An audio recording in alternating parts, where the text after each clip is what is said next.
Shalom. Bersyukur di kesempatan ini kita masih bisa sama-sama belajar kebenaran firman Tuhan. Di dunia ini manusia hidup di dalam waktu. Siapapun di antara kita yang menonton video ini ataupun yang mendengarkan suara dari video ini, bagaimanapun keadaanmu, berapapun usiamu, seberapapun kekayaanmu, apapun jabatanmu maupun agamamu, kita memiliki waktu yang sama atau ada yang berbeda. Tentunya sama, yaitu 1 hari 24 jam, 1 jam 60 menit, 1 menit 60 detik. Hanya yang menjadi pembedanya adalah mau dipakai untuk apakah waktu yang dimiliki oleh setiap kita masing-masing. Mau dipakai untuk apakah waktu yang dimiliki oleh setiap kita masing-masing.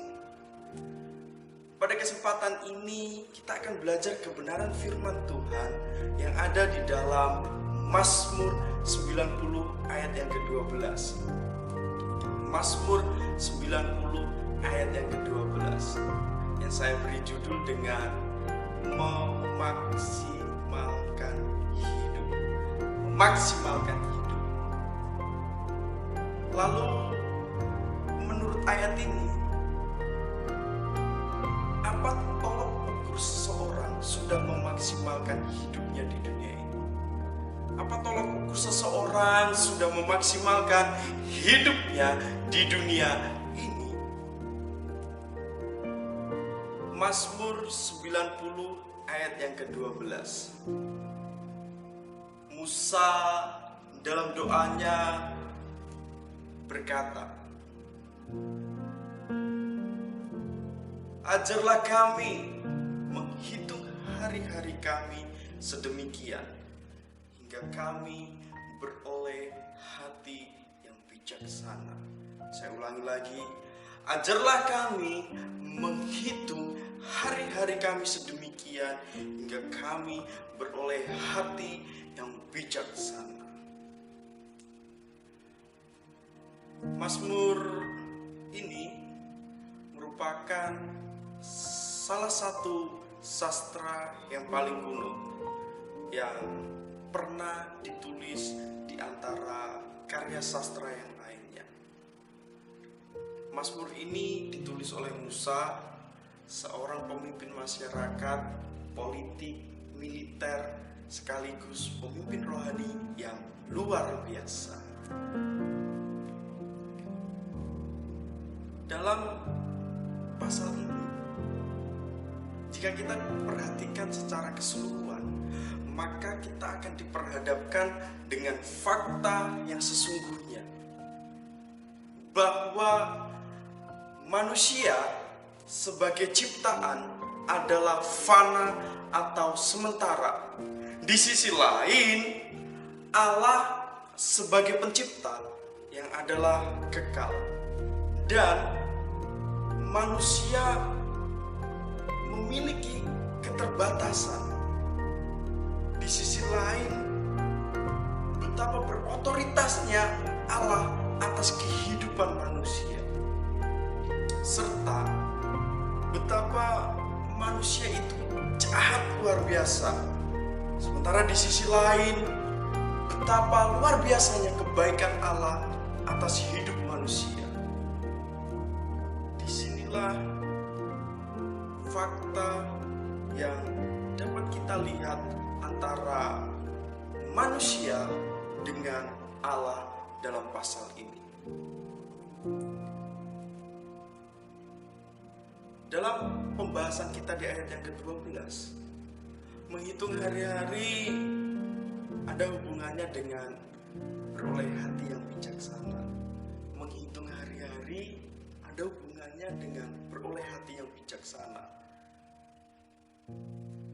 Ajarlah kami menghitung hari-hari kami sedemikian. Nah, kata sedemikian dalam ayat ini mengacu pada ayat yang ke-10 mengenai keterangan bahwa manusia memiliki batasan umur. Karena manusia memiliki batasan umur, ajarlah kami menghitung hari-hari kami sedemikian.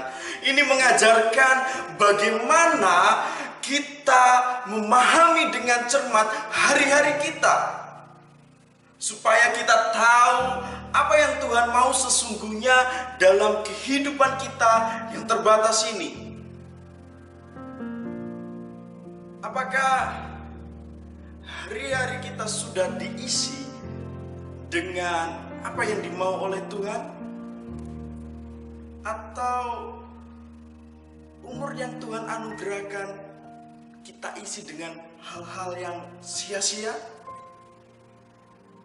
Masing-masing kita sendirilah yang mengetahui jawabannya.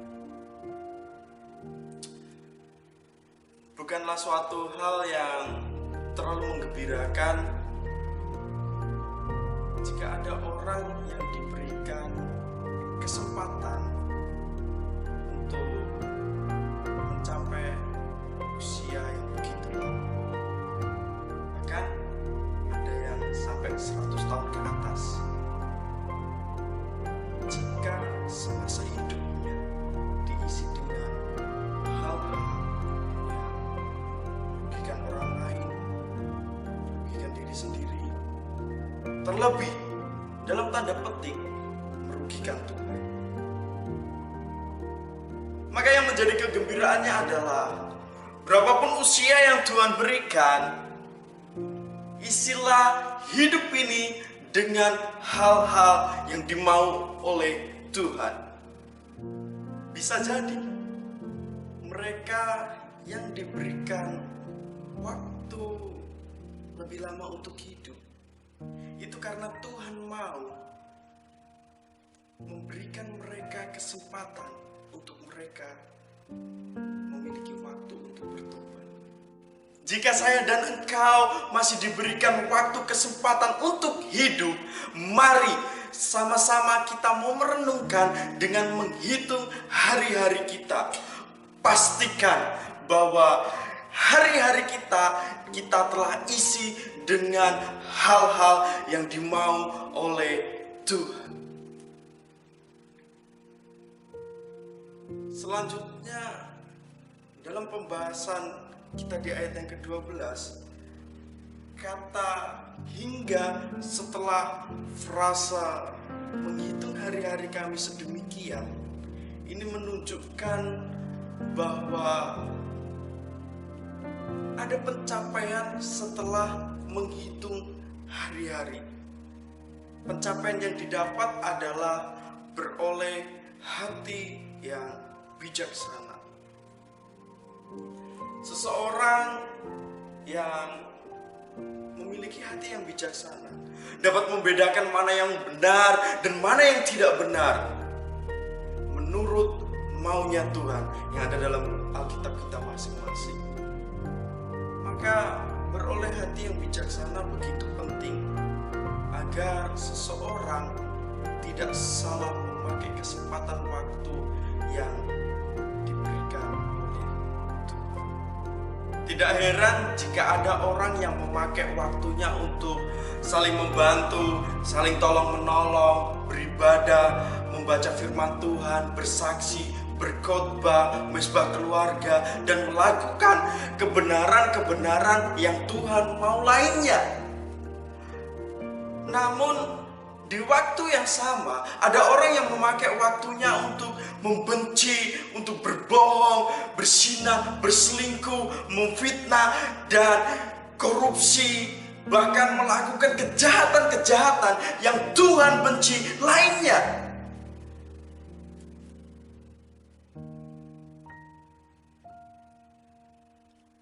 Dan menyedihkannya, bisa jadi ini dilakukan oleh orang yang sama dalam waktu yang berbeda. Di lain waktu dia menyenangkan hati Tuhan, tapi di lain waktu dia tidak lagi menyenangkan hati Tuhan. Dengan kata lain, dia memakai hidupnya untuk menyenangkan Tuhan, tapi di waktu yang lain dia juga memakai hidupnya untuk hal-hal yang menyenangkan dirinya dengan tidak menyenangkan Tuhan. Mau berapa banyak orang yang akan membuang-buang waktunya untuk kehidupan yang sementara ini karena tidak beroleh hati yang bijaksana. Sungguh, biarlah kita tidak menjadi seperti ini. Amin.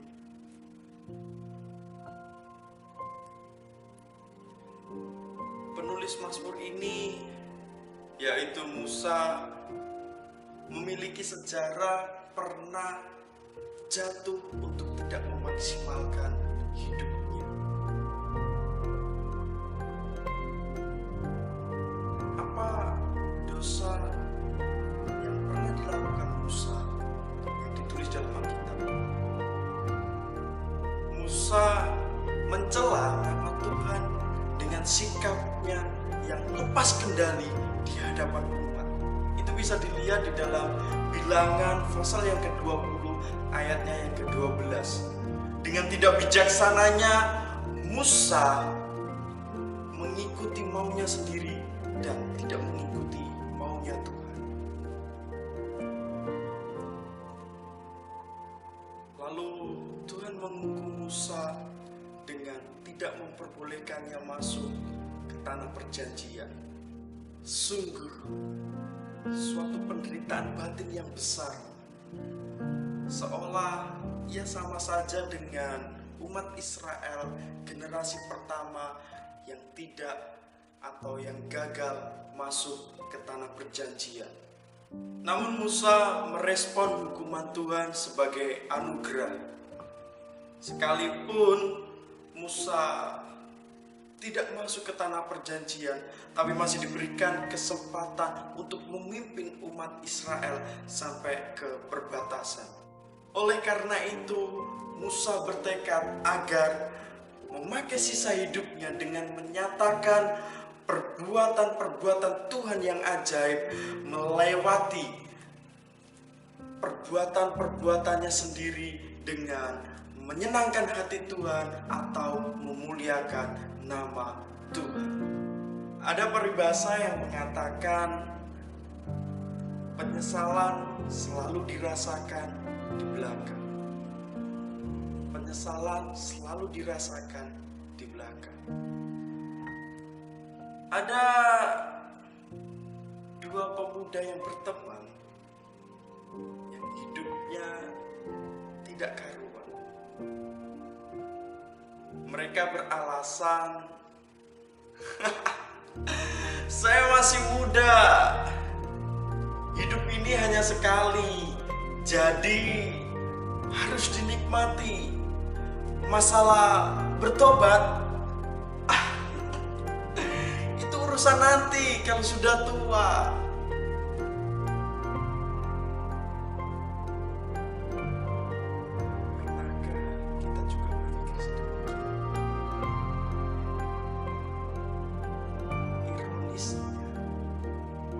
Belum sampai tua, satu orang pemuda ini meninggal dunia karena tabrakan dalam kondisi mabuk. Lalu si satu pemuda ini melihat fakta tersebut dan akhirnya dirinya menjadi menyesal. Kemudian dengan hati yang harus terima dengan kenyataan, dia mulai belajar dan melihat bahwa hal itu sebagai masa lalu yang buruk. Dan kemudian dia mulai menata kembali hidupnya yang ada di depan untuk menjadi pribadi yang lebih baik lagi. Musa memiliki sejarah, dua pemuda ini memiliki sejarah, tentunya saya dan engkau pun memiliki sejarah. Jadi hari-hari yang akan kita lalui, yang ada di depan kita, nantinya akan menjadi sebuah sejarah yang bisa baik atau bisa buruk, yang hanya dapat dikenang dan diceritakan, namun tidak dapat diubah. Oleh sebab itu, buatlah sejarah yang terbaik dalam hidupmu. Buatlah sejarah yang terbaik dalam hidupmu, sehingga engkau tidak menyesal di kemudian hari. Sejarah yang terbaik itu adalah dengan memaksimalkan hidup, yaitu ketika saya dan engkau mengerjakan rencananya atas pribadi kita masing-masing dalam kesempatan waktu yang terbatas ini, dengan hati yang bijaksana dan penuh kesadaran bahwa kita manusia yang terbatas harus mengandalkan Dia yang tidak terbatas. Maka hal itu tidaklah menjadi sia-sia dan menyesal di kemudian hari. Berapapun usiamu sekarang, ketika panggilan Sang Pencipta itu datang, tidak ada satu orang pun yang dapat menolaknya. Mari, maksimalkanlah hidupmu dalam kesempatan waktu yang terbatas ini. Amin. Tuhan Yesus memberkati.